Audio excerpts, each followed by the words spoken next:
Futebol é o tema de hoje aqui do Entrevista Coletiva. Programa que, como o próprio tema sugere, hoje teve dois tempos. Começou cedinho lá, domingo de manhã, e agora então estamos indo para o segundo tempo da entrevista coletiva com Mário Celso Petralha, que está conosco hoje aqui. Mais uma vez, obrigado por estar conosco. O prazer é nosso. Boa noite. Boa noite agora também conosco aqui na ponta esquerda, Henrique Giglio, boa noite. Boa noite não, né, Fabrício? Meia-noite e meia já. Bom dia de novo, meu. Exatamente. Bom dia. Napoleão de Almeida, boa noite. Boa noite, bom dia, né? Conforme a ocasião, boa tarde. Zé Beto, blogueiro. Tudo bem, Zé? Obrigado mais uma vez. E também ali na ponta direita, não podia faltar o nosso comentarista, Caxias. Tudo bem, Caxias? Tudo Quanto bem, tempo? tudo tranquilo. Estamos chegando no finalzinho ali inteiro ainda para dar uma chegadinha. Mas, bem, o presidente está nota 10. Presidente, a gente encerrou o programa da manhã falando de quantos times ali Curitiba comportaria, quantos times de primeira divisão. Eu quero lhe perguntar o seguinte agora. Por que o nosso futebol, se a gente for comparar com os times de primeira grandeza, aqui de Curitiba, aqui do Paraná, não conseguem fazer frente ao eixo Rio, São Paulo ou até mesmo Porto Alegre? O senhor já deve ter ouvido essa pergunta milhares de vezes, mas eu vou fazer aqui de novo. Realmente é pertinente, interessante e necessária, como sempre. Bom, eu sempre divido a história do futebol brasileiro, né, desde a era Vargas, né, quando as leis foram e se tornou futebol profissional, o Triângulo das Bermudas. Né?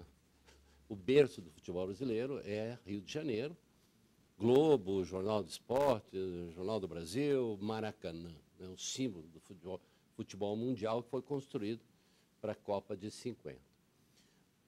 São Paulo, pelo poder econômico, né, por si só, resolve todos os problemas. Minas Gerais, por ter o reflexo ali, político, né, econômico, financeiro. Né, é uma proximidade geográfica.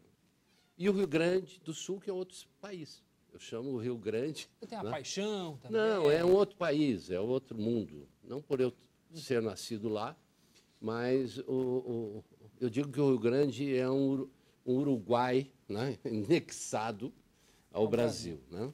Então tem a sua vida independente, a distância, a história está aí para nos mostrar, a distância que tinha, né, do Império, do Rio de Janeiro, essa história toda que a gente conhece. Das decisões. Né? E o resto do Brasil não existe futebol.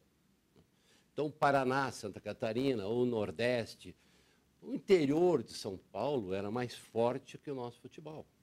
Né?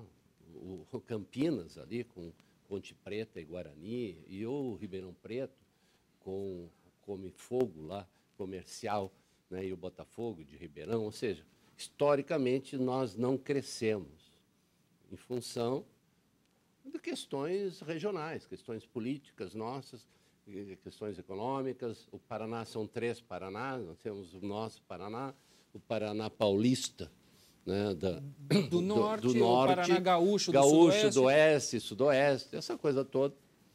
E Curitiba, região metropolitana, com suas dificuldades, e o nosso futebol ficou neste rema-rema. Né?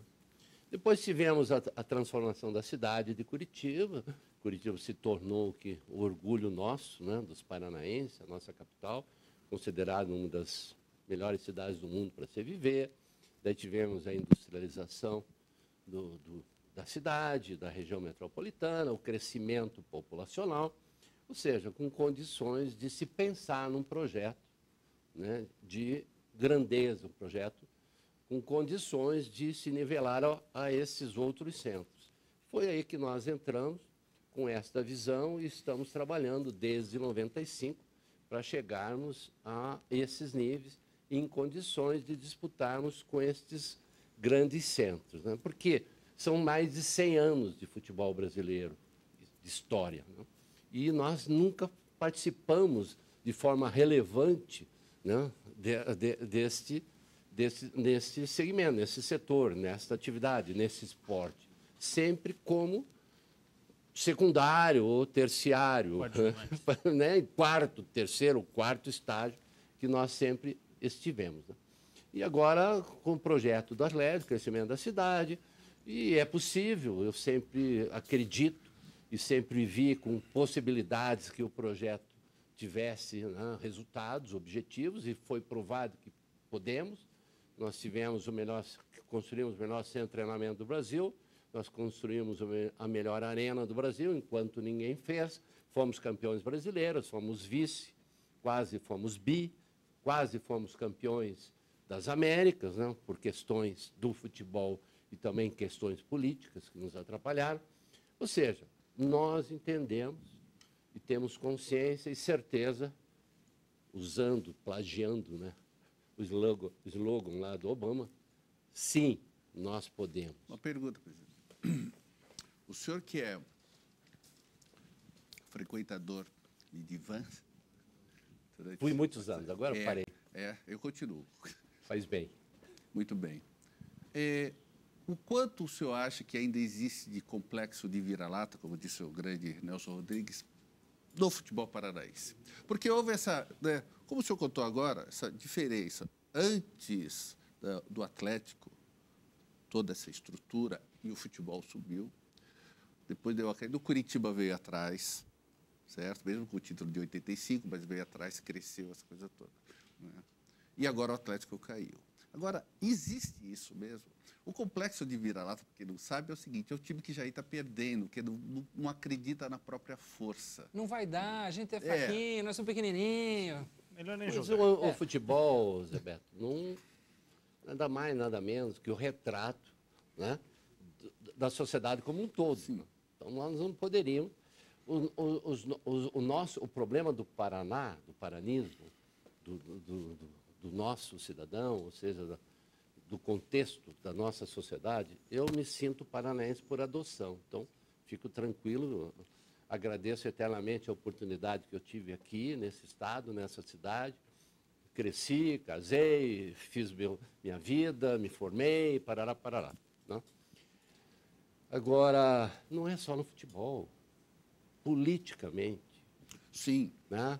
E a nível jurídico, qualquer segmento que você escolher, cultural, né, jurídico, quantos presidentes da alta corte nós tivemos, quantos membros, né? Se você pegar no contexto, a nossa posição, né, é de uma forma secundária ao nível nacional. Mas eu fiz a pergunta porque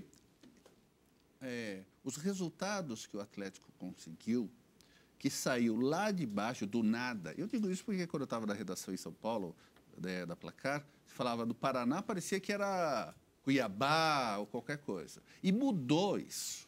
Eu queria saber se aquilo, porque conseguiu o resultado. E isso modifica. Claro, mas é pontual.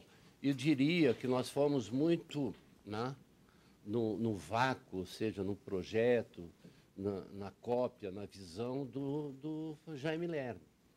Porque ele acreditou que Curitiba era possível e transformou essa cidade. Ele e a sua equipe, ninguém faz nada sozinho. Então, nós fomos por aí. Por que nós não podemos? Agora, pontualmente, nós pegamos um caso do futebol e provamos que é possível. Então, com isso... Mas é possível continuar no futebol? Isso claro que é. Claro que é. E provaremos que é, e chegaremos lá, e todos terão a certeza que em outros segmentos também é possível. Eu já fiz isso na atividade empresarial, com um grupo de sócios e parceiros. Nós fizemos uma das maiores empresas nacional de tecnologia, aqui na cidade industrial. Ora, Mário, e hoje é nível mundial. Diante desse quadro que você desenha, é muito óbvio que tudo passa por um bom modelo de gestão. E hoje, politicamente, nós temos ministros importantes, chefe da Casa Nunca Civil, tivemos tanta representatividade. Nunca antes na história desse estado. Pela primeira vez da história. Como diria. É verdade. O Curitiba também tem hoje um homem que me parece bem seu amigo. Há até quem diga que o Wilson Ribeiro de Andrade é um novo Mário Celso Petralha. Você gosta da comparação? Entende isso também? Claro, para mim me orgulha, me envaidece, né? Que eu sirva de exemplo dentro do futebol para outros dirigentes. Eu não o conhecia, o futebol me possibilitou esta condição de conhecê-lo antes de assumir. Houve um amigo comum que nos aproximou e temos conversado muito. Há um respeito muito grande. É um homem de bem, um homem inteligente, um homem que está fazendo aquilo que realmente o Curitiba precisa. É um homem que tem uma visão de futuro, um homem que sabe como que se administra uma instituição, né, sendo ela com fins lucrativos ou não, não importa. Um modelo de gestão que tem que ser profissional, e ele profissionalizou o clube. Eu não tenho nenhuma dúvida, se ele tiver paciência, tiver energia, tiver condições de suportar momentos de dificuldade que ele terá, porque no futebol não se ganha sempre, e daí vem a pressão da imprensa, vem a pressão da torcida, né, para que se ganhe, se ganhe, se ganhe, se ganhe.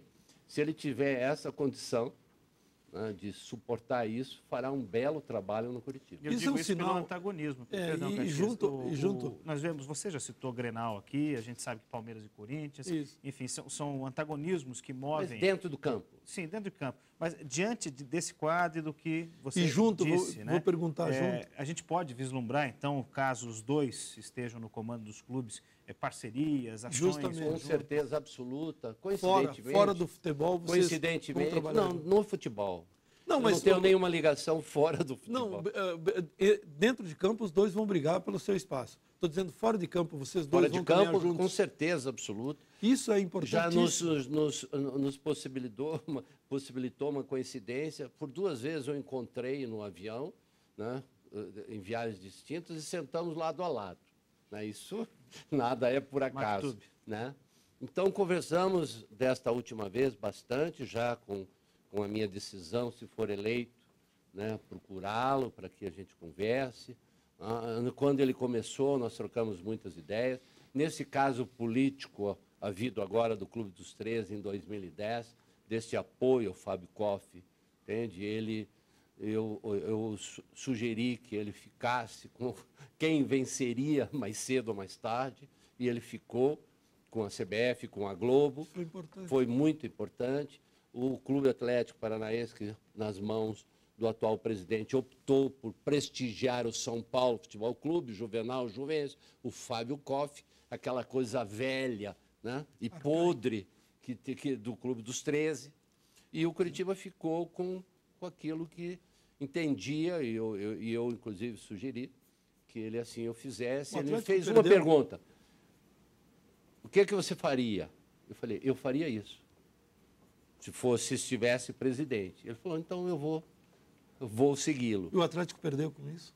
Perdeu, obviamente que perdeu, porque o Clube dos 13 acabou, né? O Atlético apoiou a Record, teve que ir lá depois, com o rabinho no meio das pernas, e aceitar o contrato que a Globo lhe impôs.